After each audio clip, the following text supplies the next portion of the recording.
Welcome everyone, ladies and gentlemen, to our next session.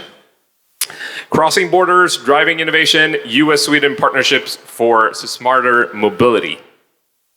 This session is hosted by the Consulate General of Sweden in San Francisco, as well as Future Mobility, Strategic Innovation Program from Sweden, fostering collaborations between the US and Sweden on sustainable mobility and future of transportation. My name is Marcus Röngren-Leo, and I represent Green Transition Initiative, and we foster collaborations between Sweden and US on sustainable transportation, buildings, and energy. And today we will be hearing from some great companies, all driving the innovation within transportation. But before we do that, I would like to give the word to Henrik Bergfeldt, the Deputy Consulate General of Sweden.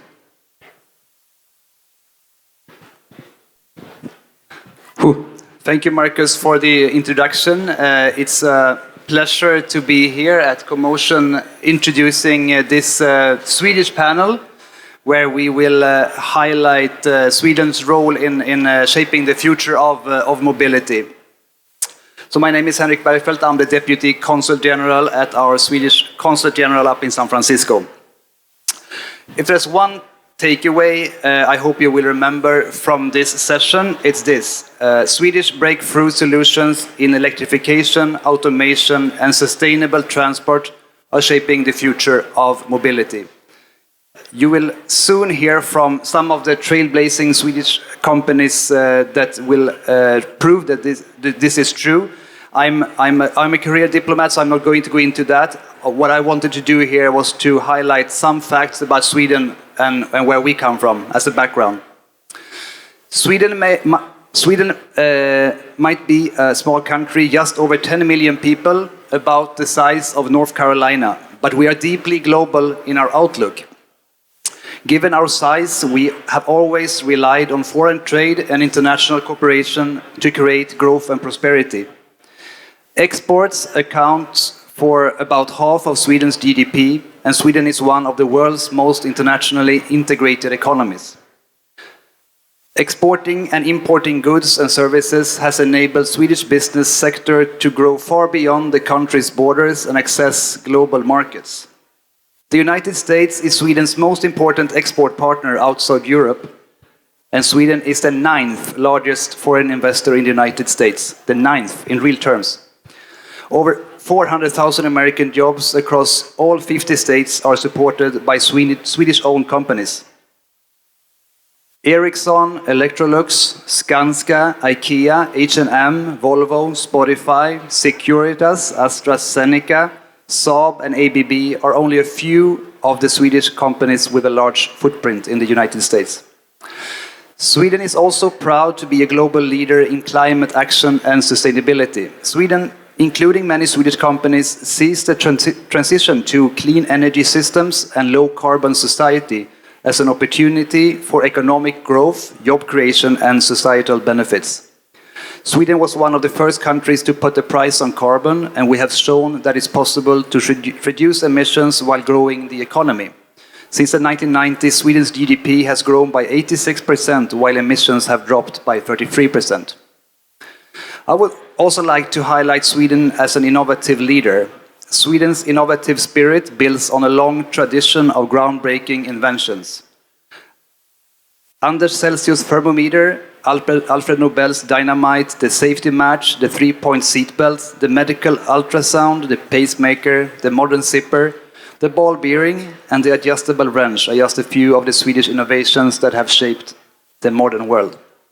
Sweden is consistently ranked among the world's most innovative countries. This year, Sweden was ranked the second most innovative country in the world for the third year in a row by WIPO, the World Intellectual Property Organization, just after Switzerland and ahead of the United States.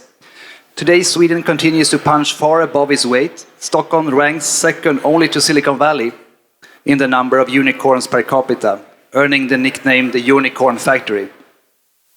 Swedish companies such as Spotify, Minecraft, Klarna, and Lovable are just a few examples of Swedish innovations reshaping the global digital economy that have emerged from the Swedish innovation ecosystem recently.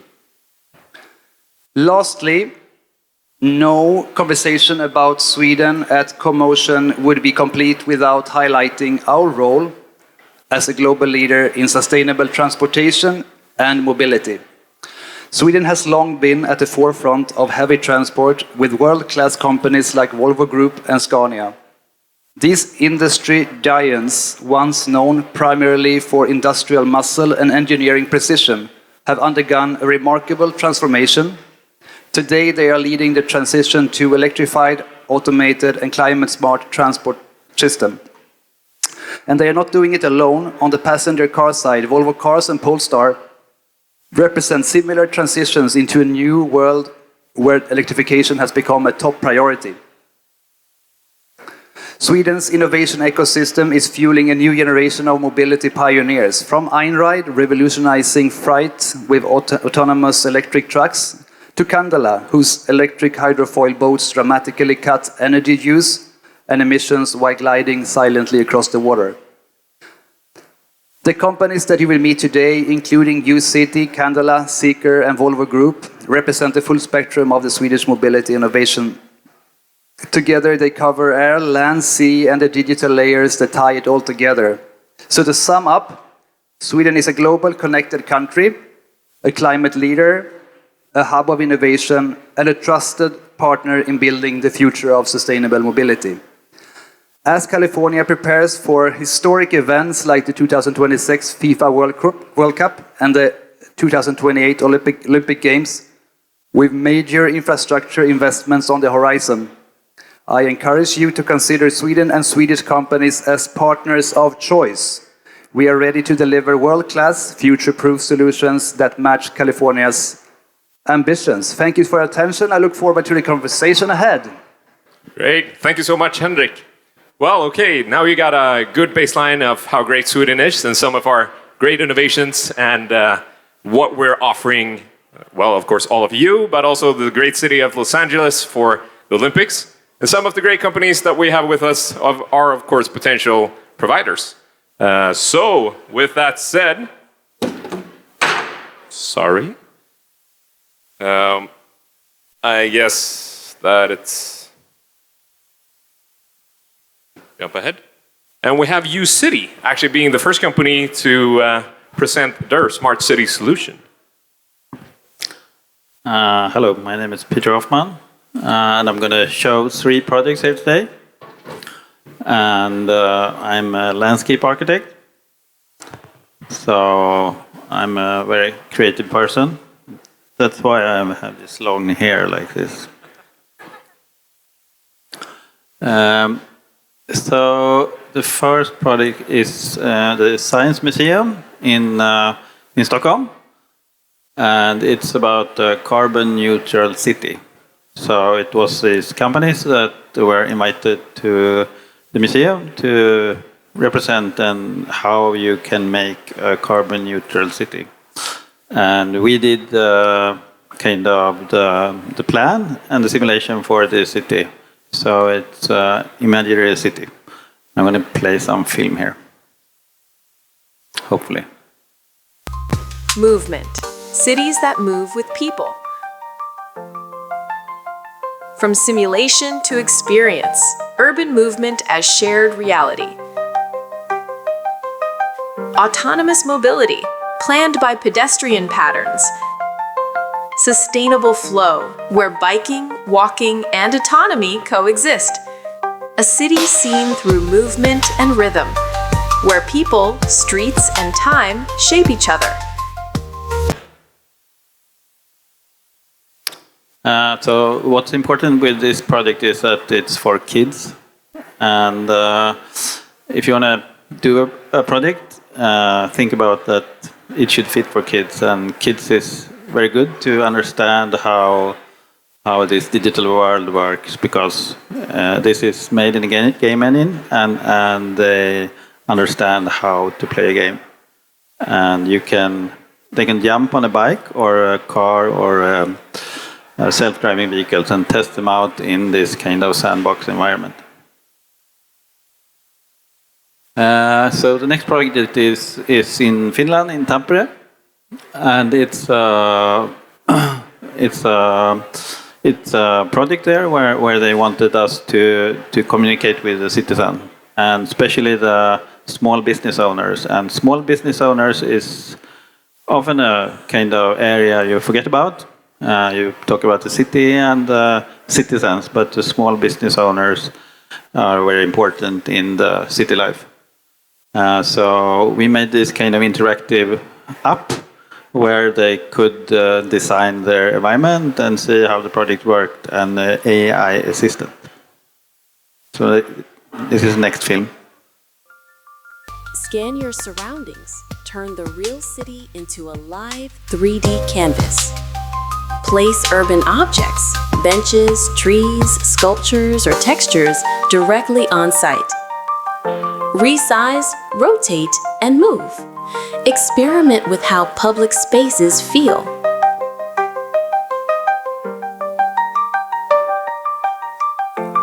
Switch to bird eye view. Explore parks and districts in full scale.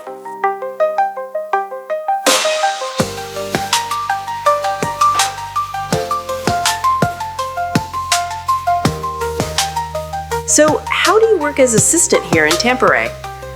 Oh, I'm not an assistant. I'm Ella, a city planner here in Tampere. I use the Ucity AR app to help me visualize and plan public spaces more effectively.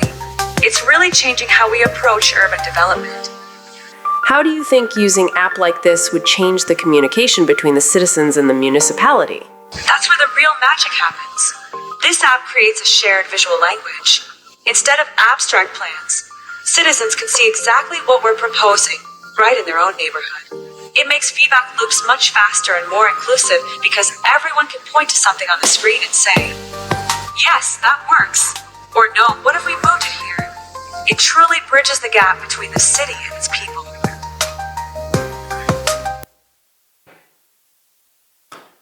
And of course, this is a new digital tool, but in the AR environment, it really helps that they can somehow see through the screen and interact with their own environment, and they can test things on site. So the next project is in San Jose here in California, where we kind of moved on a little bit from the, how do you say, the app world to a more web world. But it has the same idea, I would say, to communicate with the citizen and get them to interact with the proposed, in this case, a mobility hub, and the city to collect data from that interactions. Digital engagement dramatically reduces participation costs while reaching far more residents than traditional meetings. At the same time, the city gains structured, searchable visual information collected and analyzed through a unified back-end dashboard that supports smarter planning and decision-making. In San Jose, residents can explore new mobility hubs on a digital city map and send feedback instantly. This turns urban planning into a two-way dialogue, with all insights gathered in one visual dashboard. Here, we see a visual prototype of the San Jose Mobility Hub, a shared space designed for e-bikes, scooters, and public transport connections. The digital twin allows planners and residents to explore different layouts, materials, and mobility options directly in 3D. I think it would be much better if there were parking here instead of this ridiculous mobility hub. Yes, I love feedback like that. It's exactly these kinds of insights that help us build a better San Jose. If you'd like, I can register that as feedback and inform the municipality anonymously about your suggestion for a parking lot instead of the mobility hub. It's so valuable to hear directly from people like you about what works and what doesn't in our public spaces. Okay, so in that case, it was more from a, and we actually helped the city also with their internal work. So it can be both used for internal work and towards the citizens. Okay, thank you. Great, thank you, Petter, for that. You took the IKEA kitchen planning tool and made it into a city planning tool. That's perfect. All right, and next up is Candela, the electric flying hydrofoil boat.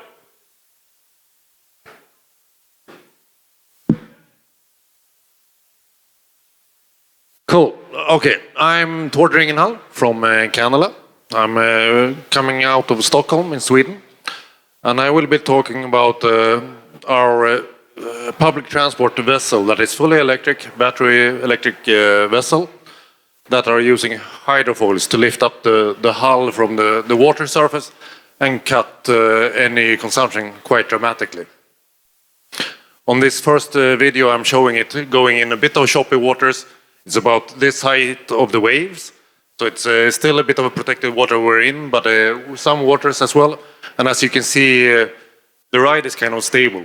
We're not following the seas, so you don't actually get seasick on this type of vessel as well. Oh, sorry.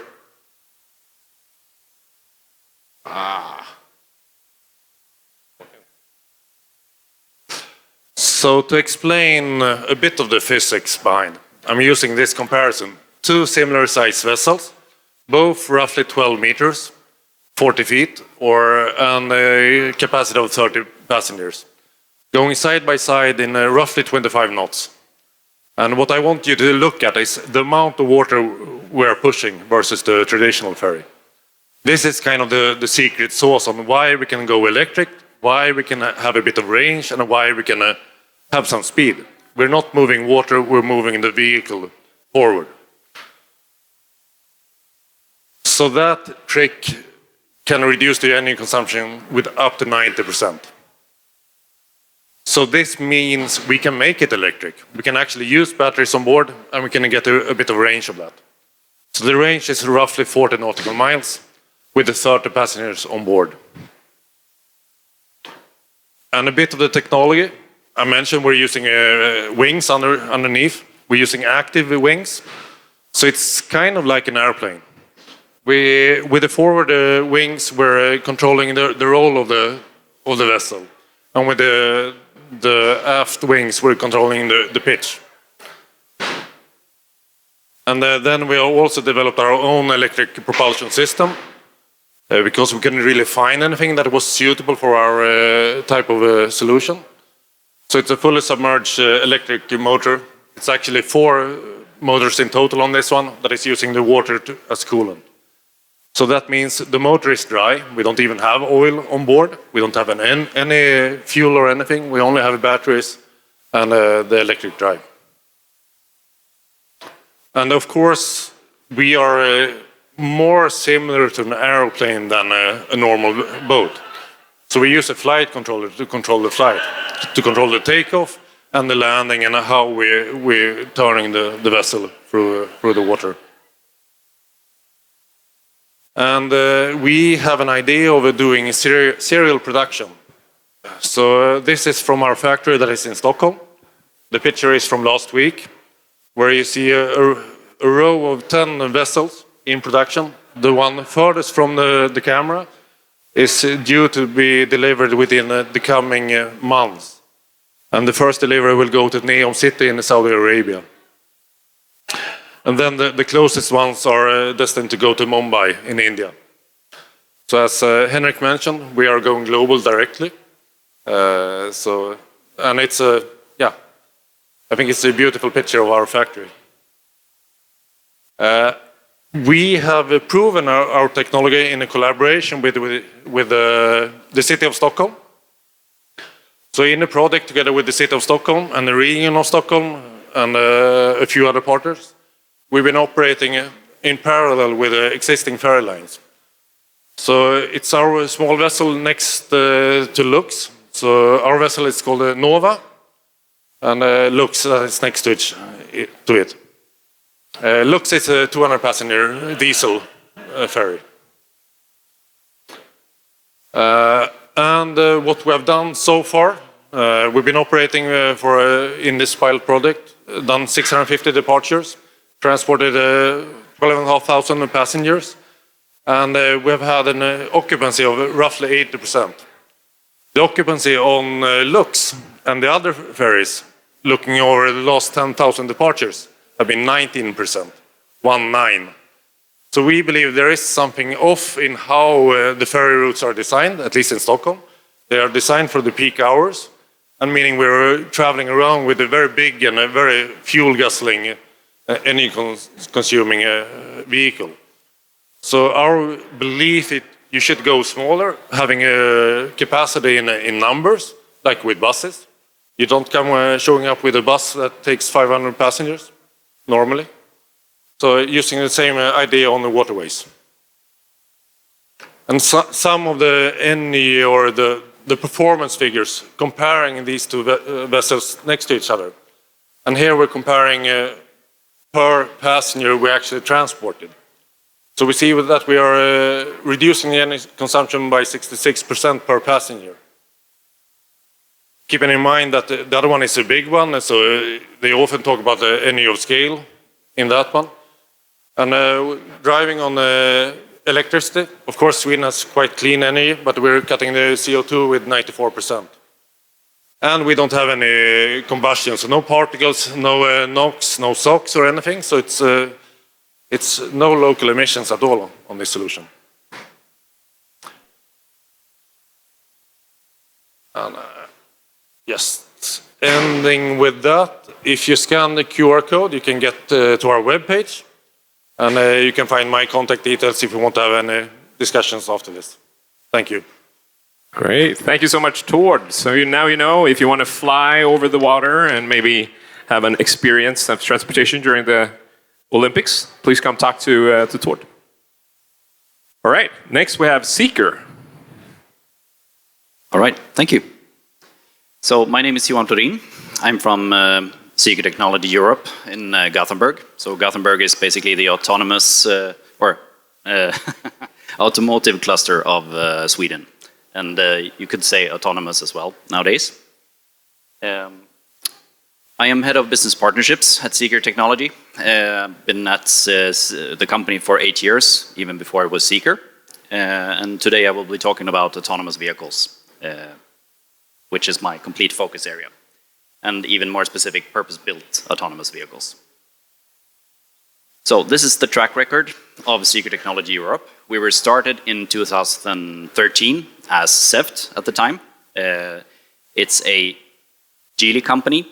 We started as a development firm for architectures. So the first product that we developed was CMA, Compact Modular Architecture, which is a vehicle platform that has been utilized by Volvo for XC40, for Lynk & Co, which is a brand available in Europe, for 01, and also for Polestar 2. So it's a quite broad platform that is being used all over the place. 2 million vehicles so far has been produced roughly. So that was in 2013 and going forward. We also at that point developed in-house transmissions. So we can skip that for now, that's sort of history by now. What is useful with that is that at that point we also developed in-house motion controllers. So steering, braking, propulsion and so on, which turned out extremely useful knowledge when moving into the autonomous space. Another bit that we have worked on quite a lot is, let's say, app control. And the brand Lynk & Co is basically born out of this company as well, where the vehicles were initially launched completely on a subscription basis and with car sharing integrated into the vehicle's app. But the most interesting project I'm here to talk about is the one to the right. So the CM, which is the platform behind it, and the Seeker RT, which is the vehicle that Waymo mentioned yesterday, which they will now use for scaling. So some of you may have seen this one driving around LA. So you can see the Jaguars and you can see this one driving around in the street now. So we are a vehicle supplier to Waymo, you can say, vehicle tech provider. And we are focusing on purpose-built autonomous vehicles. And for us, that means this is the standard SEA standard for autonomous driving. And I think what is super important to keep track of, this is probably kicking in open doors to most of you, but maybe not for all. So the blue bit is the, let's say, human-driven applications. So from level 0, AEB, fantastic feature, has saved hundreds of thousands of lives, but that's level 0. Level 1, let's say cruise control. Level 2, more advanced cruise control and auto braking in combination. But it becomes more interesting when it's green. That's when the autonomy system takes over, legally speaking, the control of the vehicle. And what we're talking about here with purpose-built vehicle, this is level 4. This is level where the vehicle is completely self-driving, but within certain conditions. So an ODD, typically city constraints with weather conditions and so on. So level 4 and 5. This is a quite generic view of autonomous mobility value chain.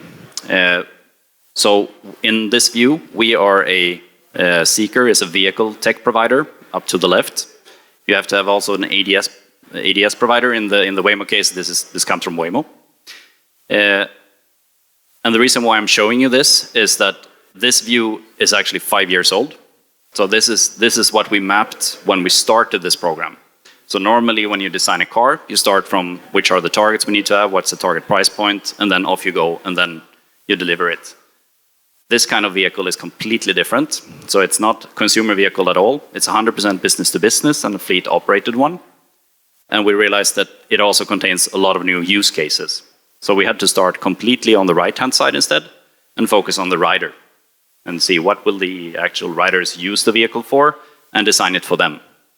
And then we also have to design it so that all of these other stakeholders in the value chain can actually make some money off of it. So the entire vehicle has been designed with this in mind and continuously monitoring all of these stakeholders, let's say profit levels and so on, and that has been the guidance for how we have developed the vehicle and the architecture. The other point I want to make is that to the very right, so after the, let's say, the mobility platform, the route optimization softwares and so on, there is a user of this or a service provider. And here we have plotted in both public transport and robotaxi. So robotaxi being, let's say, private ride-hailing, similar, let's call it Waymo robotaxi. Public transportation, more transit, which is what has been discussed a lot these last days. And what we see here is that a lot of this value chain is actually can be pretty much the same. So the robotaxi use case, as we have seen, as sometimes referred here to as last mile type of transport within transit, we see that as highly relevant for autonomous vehicles. So essentially, robotaxi and public transportation can absolutely go hand in hand. This is for sure, discussion that is happening in Europe. In Europe, it's much more focused on integrating autonomy into the public transport system, whereas in US so far, it has been more on a private basis. In Europe, there are several use cases within public transport which are highly interesting, all the way from buses, which are running fixed routes, but it's also a lot of talk about on-demand transportation. And then we start to approach the robotaxi use case, then it starts to become just a naming convention. And basically, the more on-demand you design this service, the smaller the vehicle gets in order to avoid waiting times for the passengers, and also that the service is attractive enough to lure people out of their second vehicle into the transit system. So that's the logic right now in Europe, and I think I'm beginning to hear sort of the same logic in this conference, so it's really exciting to be here and hear the development also on this continent. So we think we will be a vehicle provider both for private and for public transport use. The result of, let's say, our development efforts, so this has been done in the Gothenburg office, Lindholmen in Sweden, is a mobility architecture. So it's a vehicle architecture that, let's say, can be used for multiple vehicle top hats. It's purpose-built for commercial use in the first hand, and it's purpose-built to be autonomous. And purpose-built for autonomous, that is, let's say, fail operational is one of those terms which is extremely useful to know. It basically means that the vehicle includes all the necessary redundancies. It has extremely high levels of cybersecurity, backup systems, so that if something goes wrong, the vehicle should still be able to continue the journey in a safe way. And this is not the case for if you take a standard vehicle and just rebuild it, so to say, to be an AV. The other bit is rider-centric, top right. When you develop a vehicle from scratch, it opens up the canvas of what you can do with the vehicle. So if you start with the actual use cases, then you can also exclude some things which exist today. So typically when you design a car, you place the driver in the driver's seat, and then you develop everything from that position. We did the absolute opposite. We defined which use cases we want to cover with the vehicle, and then developed according to that. And due to that, we ended up with a platform which is very flat, very low step-in height to be able to take accessibility use cases, very flexible interior due to the flat floor, and as you can see in both the blue and the white vehicle, it doesn't have any pillar in the middle. So it allows for the door opening to be like a department store, and that itself will make it much easier to get in and out, meaning you can cover a larger popularity or proportion of the population to get in and out of the vehicle. Engineered for TCO and uptime, that's basically a headline for that we consider this to be a B2B business from the beginning. So these are fleet-operated vehicles. They are charged overnight in massive depots and so on, and they will run for a long time with a very, very high uptime during the day. So this has been the key target for the development of the vehicle. So instead of only sales price, we have continuously had a cost per kilometer target in mind and uptime when developing the vehicle. And that's the reason why we can now claim this to be a vehicle which is optimized for commercial operation. And that makes it stand out from all cars. This is really made for its use. And the last bit is, this is also not a toy. This is built for scale. So we have built it to be able to series produce it, which means it's basically made out of automotive parts. It's suppliers that we recognize from other car applications. It just happens to be very well designed with super high durability requirements, very high uptime and so on, but it costs like a car and not the spaceship. That's the bottom line. So, thanks for listening. Now you know a little bit about our purpose-built vehicle, and if you're interested to talk more, look me up on LinkedIn. Now we can speak from there. Thanks. Great, thank you so much, Johan. Yeah, so if you want to take a ride in a Seeker, you know the Waymo app. It hit me, yes, that when you were describing Seeker and also the background of Seeker with developed in Gothenburg and then with strong Chinese roots, and now you can be found all over California. It almost sounds like me, but yeah. All right, we're moving on to our next speaker, which is Aravind from Volvo Group. Yeah, thanks a lot, and good afternoon, everybody. It's a pleasure to be here at CoMotion LA again after many years. Nice to see some very familiar faces. Am I coming through clearly? Because I can't hear myself. Okay, all right, weird. I'm gonna sit and talk, so that way you can see everybody on stage. My name is Arvind Kailas. I'm the Advanced Technology Policy Director for Volvo Group North America. In my role, I work across our state and federal teams, and I help design policies to enable the transition to autonomous, connected, and electric vehicles, everything that you've heard about right now. And I also work to make sure that the broader ecosystem is ready so that these technologies can be scaled in a safe manner. I'm based out of Costa Mesa in Orange County, so it was a short drive for me. Only 30 minutes today, believe it or not, but I chose to drive in the afternoon. Okay, so you heard about some amazing technologies. Truly, guys, I mean, it's an honor to share stage with you. And I also wanted to thank the Swedish Embassy and the Green Transition Initiative for having me on stage. I should have probably said that earlier, but truly, I mean it. So first, a little bit about Volvo Group, right? In fact, I should have had Volvo Group, but I have Volvo Group North America first because we're in North America. All right, so you can see that our we're pretty much a mid-Atlantic company. We do a lot of our manufacturing, technical operations out along the East Coast, up and down the coast. Our headquarters in North America is in Greensboro, North Carolina. We have several products that I'm going to talk about, but our Volvo trucks are actually made in Virginia. And then Mack Trucks, that is also part of Volvo Group, that is made in Allentown in Pennsylvania.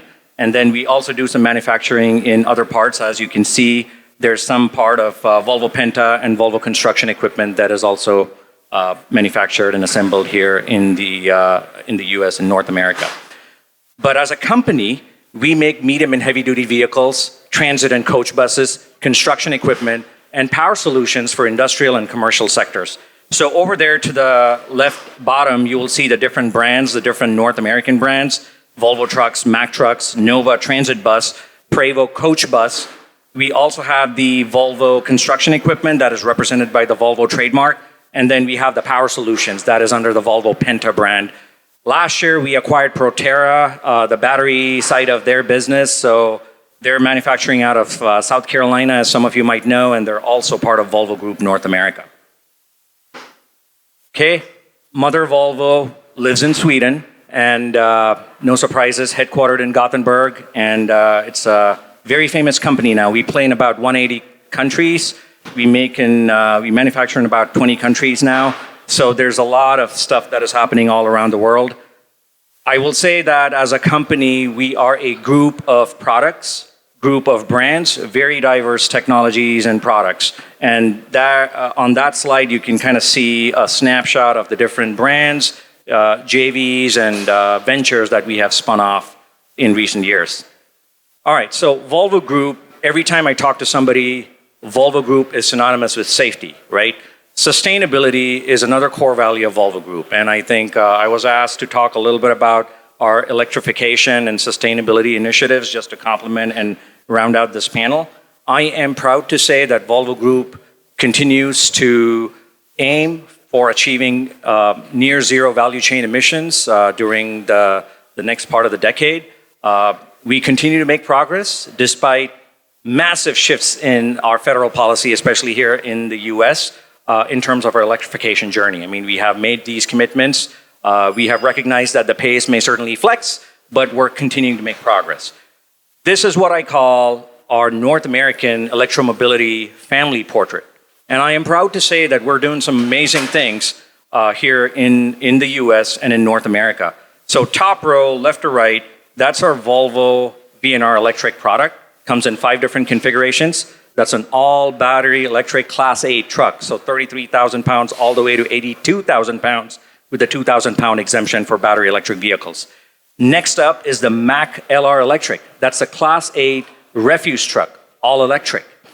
Both these trucks have 600 volt battery systems. So you can think about the big batteries that are there. They come in many different configurations, many different flavors. You can get the 4 battery pack or the 6 battery pack. The 4 battery pack, you can have about 600 kilowatt hours on board. Obviously, that comes at a cost, and you add some you shave off some payload. So we can talk a little bit more about that later. But then the third one from left to right on the first row is our Mack medium duty electric truck. This was announced about 2 years ago. That's our Class 6 truck, but we can also sort of play in the Class 7 category. That too comes in many different configurations. That is, I think, the perfect workhorse, serving a variety of different vocational applications, as one can imagine. In fact, the next one adjacent to it is, it's the same truck, but you can see that retrofitted with a body, and that is typically an application that serves the electric utilities. The bottom row, left to right again, Volvo construction equipment. Over there, you see about 7 construction vehicles. They're all battery electric, ranging from compact wheel loader excavators to their giant brothers and sisters. Then the next up is a battery electric bus. It's for transit applications. Our brand, our transit bus brand in North America is Nova. We used to manufacture in New York until 2 years ago. We're shifting our manufacturing back to Quebec in Canada. And then you can see some examples of Volvo Penta energy solutions. Now, if you had Superman vision, and if you're staring at that fire truck, you will probably see an electric driveline provided by Volvo Penta. Same thing, Tyco terminal tractor. Put on your Superman goggles, you're gonna see an electric driveline, so that's an electric terminal tractor. And then last up is battery energy storage systems. I mean, these are such important components now. They have not become mainstream yet for a variety of different reasons, but they are going to soon be an important energy source, on-site energy source. So we're doing this with new batteries. We're also doing this with used batteries just to complete the circularity argument. You'll see a little footnote there on top saying that we also have a new business unit called Volvo Energy. They too have a role to play when it comes to battery circularity, offering advisory services for charging solutions when we sell our battery electric trucks. And also they have a role to play when it comes to battery energy storage systems using second life batteries. So that's a little bit about what we're doing here. I will say that we've been tremendously successful. In fact, I should probably go back to the last slide if I can. Maybe I can, so that's okay. We have been tremendously successful here. There you go. Thank you. I guess it was a delayed reaction. We have about 800 Class 8 battery electric trucks on the road today, my friends. We are a market leader. For the last 2 years, we have been the market leader, having about 45 to 50% of this nascent market. Yes, it is still nascent, but we're still the leader, and we aim to continue to be the leader. Same thing in the construction equipment space. We have about 200 machines, a little north of 200 machines, battery electric machines here. I think we're in the top 3, if not the top 2. That keeps changing on a daily basis. So we have been tremendously successful. People like these products. They work in a lot of good applications. And just tying it back to the narrative of this roundtable here or panel, it all started with a partnership between California and Sweden. And this goes back to 2018. And thanks to the auspices of California Air Resources Board, and I see a couple of familiar faces here from South Coast Air Quality Management District. You know who you are. We teamed up, we went after this CARB money, which was about $100 million, and that helped us deploy the first 35 Class 8 battery electric trucks here in the US. This was happening just maybe 80, 90 miles southeast of here in the Inland Empire, and we had tremendous success, and I'd like to say that that was the catalyst for growing our market share, launching our product, and doing so well here. It started in California, again, partnership between California and Sweden. So just keep that in mind. Great things happen when people come together. But Volvo truly believes also that partnership is the new leadership. And while we're pretty good at making these solid, amazing products, we recognize that we have a bigger role to play in terms of growing the ecosystem. So those are just 2 examples of what we're doing. We're training our dealerships and equipping them so that they can work on these electric trucks, service them, sell them, provide charging capabilities. So you can see that we're making some investments, and we have about 80 EV certified dealerships across the nation, in fact, across North America, that are trained to sell and service these battery electric products. Infrastructure is a critical barrier for scaling this energy transition.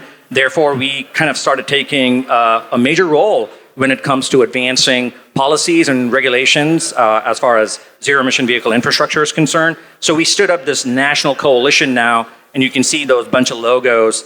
It comprises truck makers, charging developers, fleets, utilities, retailers, everybody, who are all making up this very diverse ecosystem as far as medium and heavy-duty vehicles, zero-emission vehicles. So those are just 2 examples of some of the things that we're doing above and beyond what Volvo typically does. But with that, I just wanted to round out this opening spiel, and thank you again. Thank you, Arvind. All right. Thank you so much. I hope that we're going back to... Okay. But yeah, first of all, thank you all for those great presentations. We do still have a few minutes, so I'd like to kick off with some questions. One is actually... this is not in the script, so I'm surprising you a bit. But you are all here, of course, because you're interested in the US market, especially California. Some of you have a very strong presence already in the US and California, and some of you are in that beginning of your journey of building that presence. What would you say is one of your biggest challenges right now when it comes to actually expanding your presence in the US? Anyone who wants to go first? Yeah, I know something about that. So representing a Swedish-Chinese company, of course, the trade relations throughout the world right now is a challenge. still convinced, maybe naively so, that the tech to some extent will speak for itself over time, with some delays of trade barriers and so on. And of course, it's important to respect the intentions behind all those regulations, so that you act as a good player in the market. So, of course, trade barriers is one of those barriers, but I think the tech will speak for itself, as I said. Thank you. I can add to that. Thanks for taking that hard question there. But I'll say, zooming into electric vehicles and electromobility, I think California has done so well, no other state has done. I mean, we have the largest density of electric vehicles, largest number of chargers, and that is all because over the last, I want to say 2 decades, definitely more than a decade, California has invested in promoting this innovation and also supporting the transition. Well, because of the federal policy shift, as I alluded to early on, that has pretty much pulled the rug from under this movement that is happening in California and other parts of the country. So specific to California, absent regulatory certainty, but more importantly, absent incentives, state incentives and federal incentives, I think that is definitely going to be impeding the transition. Thank you. In the near term. Yeah. Yeah, and to add from my perspective is to start to use the waterways again. It's a reason why most cities are beside the water. We have spent the last 100 years trying to build away from the water, but we see a great potential in water. And when it comes to the public tender processes, if that could be more functional oriented, the outcome would be nice instead of specifying in the vehicle that is purchased, the solution. So that are my 2 points. Better. So maybe from my perspective, it's the cities are very difficult to work with, and they are also very silos. So I think to try to get them to work together more would help us that try to work with the whole ecosystem of cities. All right, thank you. But continuing on what your challenges, of course, and then needs compared to, or as a follow-up question to challenges. For instance, Canada, you are redefining waterborne mobility, as we already saw, and that is great because it's already a current infrastructure that is already existing. So you don't need to build the roads or the lakes, in this case. So what is needed to expand electric hydrofoiling to the wider market? I mean, you talked a little bit about public procurement and the procurement process. At the moment it feels like we need to educate the people to show that the solution exists, get them on board so you can experience the solution. Have a bit of an open mind, see that there are other ways to do things. You don't have to do as you've been doing for the last hundreds of years when it comes to waterborne mobility. Yeah. And Volvo, I mean, you have a global presence and you have probably great success stories to tell from different parts of the world. What would be maybe one success story that you think would be replicable from another part of the world in the US and maybe even more specific, California? I'm just going to draw on the example that I provided. So just to build on that grant that we got from CARB, it took several years to be in a position to be in the room with CARB and other agencies and other fleets who want to work with us. So it's not so much that we won the grant, it's the work that went in, the people who were part of that broader team that got us that seat at the table. Once we put in that proposal and we got that, it was not just about deploying trucks and building charging infrastructure. It was a whole ecosystem approach where we figured out how we are going to work with fleets who are real world customers, real businesses in California. There was a focus on the workforce development. I kind of dislike that word. I'll call it repurposing or reskilling the workforce, because now you need trained technicians to work on electric trucks, high voltage components, and also chargers. So I think we really had the community engagement piece. We had the technology transfer piece. So what I'm getting at is it was an all of the above thing, something, we kind of tried to really stretch every cent out of that $100 million grant that we got, not just for deploying and selling some trucks and building some infrastructure, but just really seeing how this transition can be replicated. So I keep going back to, just across the borders and across, the US, different engineering teams and different people with different skill sets, working with public agencies, community-based organizations, NGOs, educational institutions. We were able to really show how this transition benefits and how everybody has a role to play in this as it scales out. So I think to me that was really, really successful. We were able to do another big project right after that. We're eagerly waiting to do more as we speak right now. Great, thank you. Petter, you're providing a smart city solution. What type of partnerships or technologies are you most eager to develop? I think, we develop our own technology very much, and now when the technology development is going so fast, you need to be on top of all of those functions. But from a city planning perspective, you need to have all work together, basically. And I would like to thank also Vinnova and Drive Sweden for having us here today. Great. Johan, you are a company that, of course, is well known here with your partnership with other companies. Would you say that is a way forward? Are there any other strategic alliances or partnerships that you would like to pursue? Yeah, the Waymo partnership is obviously fantastic. Big fan of Waymo. Get almost a little bit starstruck every time I see them because I think their tech is amazing, and also their approach to safety, I think, creates a role model for the world.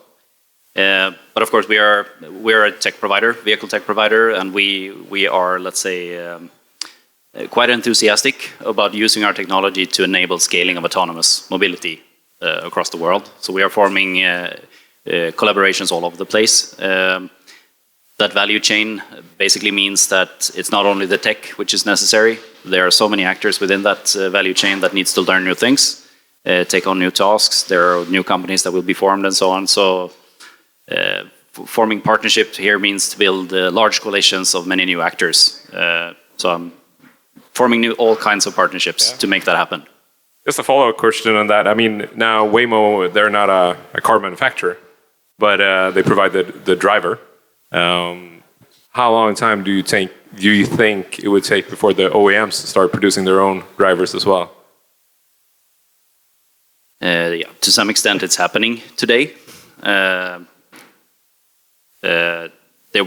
sure there will be examples. There are generally two major approaches, where one is let's call it the Waymo approach of going from 0 to the moon, directly for level 4 self-driving all across the city. There is this other example where OEMs are building from lower levels of automation, like ADAS, driver assistance systems, and getting that mature enough to be able to ride autonomously. Generally speaking, that would be probably called the Tesla approach. And at some point, of course, those two approaches will meet. And when in time that is, I will not make a speculation and make a fool of myself when we look back at this. Yeah. But at some point, it will happen for sure. All right, we're running up in the final minutes here of our session. I would like to ask a question to all of you, actually. The same question. So if you could meet, we're here at Commotion. There's a great gathering of people all from industry, academia, city representatives, public representatives. If you could meet one type of partner here at Commotion that could truly help accelerate your vision, who would that be?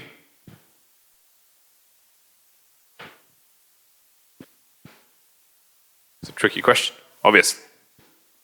I can answer that. Yeah? So I think from our perspective, of course, it's the cities. But I think in the US, the cities are so diverse, so it's super hard to come into the city ecosystem. So you probably need some kind of partner that has or are in the city ecosystem already. So. Can I? Yeah. I was going to say the President of the United States, but I don't think he's here. So I'll say either Mayor Karen Bass or Governor Newsom. Yeah. Yeah, maybe I'm a bit more practical. I would like to meet kind of the real estate development project that is waterfront, and introduce a smart public transport system directly in the planning of that. So maybe I need to speak with you, Petter, as well a bit. Like to go? Or? No. All right, so there you have the lineup of next year Commotion speakers. But yeah, ladies and gentlemen, we want to thank you all for joining us. Please give a warm applause to our panel. And also to our co-host, which is the Consul General of Sweden in San Francisco, and of course, Future Mobility, the innovation program, who helped collaborate with almost all of these companies. Well, thank you so much.